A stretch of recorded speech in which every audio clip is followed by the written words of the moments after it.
বছর শেষে সুখবর দিলেন জনপ্রিয় সঙ্গীত শিল্পী অদিতি মুন্সি।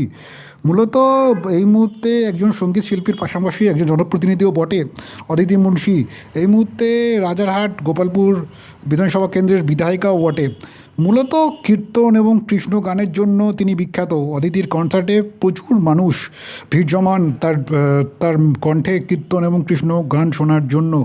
মূলত 2018 সালে সাত পাকে বাধা পড়েছিলেন দেবরাজ চক্রবর্তীর সঙ্গে, যিনি এই মুহূর্তে বিধাননগরের মেয়র ইন কাউন্সিল। মূলত বাড়ি থেকে দেখাশোনা করেই তার সাত পাকে বাধা পড়েন তিনি। আর এই মুহূর্তে রাজারহাট গোপালপুরের বিধায়িকা তিনি। মূলত বছর শেষে সুখবর, মা হতে চলেছেন সারেগামাপা খ্যাত এই সঙ্গীত শিল্পী অদিতি মুন্সি। টলিপাড়া জুড়ে এমনটাই খবর।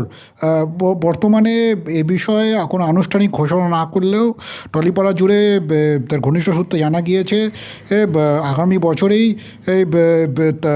তাদের পরিবারের নতুন সদস্য আসতে চলেছে। স্বাভাবিকভাবেই এই খবর শোনার পরেই তার বন্ধু, তার অনুরাগী তথা সকলেই এই শুভেচ্ছা বার্তায় ভরিয়ে দিয়েছেন অদিতিকে।